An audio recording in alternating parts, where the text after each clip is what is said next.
Bonjour à tous, Bezrat Hashem, j'espère que vous allez bien.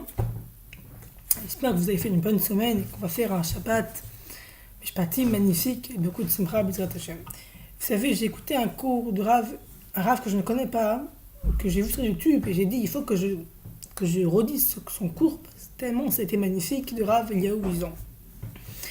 Ce Rav, il a été à Paris une fois, un religieux, bien évidemment, en Paris dans un avion. Israël-Paris, Paris-Israël, un aller-retour. Rien de transcendant. On fait tout ça. 2015 maintenant, c'est quelque chose de naturel. Il raconte que Béhémet, le Inyan de l'avion, c'est le Inyan de la vie de tous les jours. Qu'est-ce qu'il y a dans l'avion? Il y a différents types de gens. Quand vous rentrez, il y a ceux qui sont dans l'iPhone. Voilà, l'iPhone. De 1h à 5h, là, et les 4 heures d'avion, ils vont faire de l'iPhone. Il y a ceux qui vont dormir, les dormeurs, j'en connais pas mal. Il y a ceux qui vont bosser, il y a ceux qui font rien, ils regardent. Bon. Je ne vais pas faire toutes les catégories de gens. Vous avez compris le message, il y a toutes les catégories de personnes, tout leur caractère profond se révèle dans l'avion. Ceux qui dorment, ils vont dormir. Ceux qui aiment jouer, ils vont jouer. Ceux qui aiment travailler, ils vont travailler. Ceux qui aiment étudier, ils vont étudier. Ceux qui aiment parler, ils vont parler. Il y a toujours dans l'avion le mec derrière vous qui, c'est bon, ils font leurs 2 heures de parlotte et ça vous empêche de dormir. Et ceux devant vous qui dorment et qui vous allongent le siège. Bon. C'est toutes les catégories d'avions, de personnes.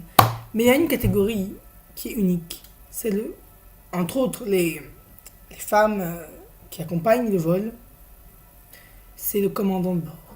Dans un avion, il y a un commandant de bord, pas 2, pas 3. Et, il parle quasiment jamais, seulement quand on arrive, la météo est 2, nanana, et il commence au début, bonjour, je suis votre commandant de bord. Et j'accentue l'accent.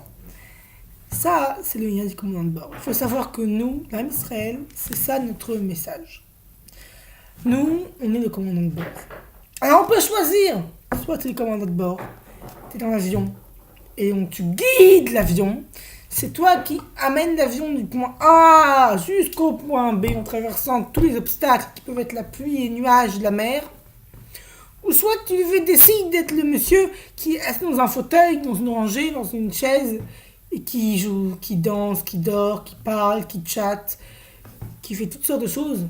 Mais sache, mon ami, que ce monsieur qui est assis là, de la même façon qu'il rentre dans l'avion à un point A, il en sort à un point B. Il n'est que de passage. Il fait un aller-retour. Le commandant de bord, il est dans l'avion. C'est lui qui a sous ses épaules l'avion entier. Que quand on arrive à destination, qui on acclame en tapant pendant 1 heure dans les mains, c'est le commandant de bord qui nous a bien guidés. Ça, c'est le Inyan, il faut comprendre. Nous, on peut être celui qui veut être assis, qui veut dormir. Et on peut aussi être celui qui va être dans l'avion, qui va diriger l'avion, qui va diriger le monde. Et comment la Torah et les mitzvot. Malheureusement, on voit la proportion de juifs dans le monde. Dans ça, ceux qui sont religieux. Dans ça, ceux qui font bien, rigoureusement. Et dans ça, ceux qui font vraiment l'étude de la Torah. Et dans ça, ceux qui font l'étude de la Torah tout le temps, on n'est pas beaucoup. Pas beaucoup.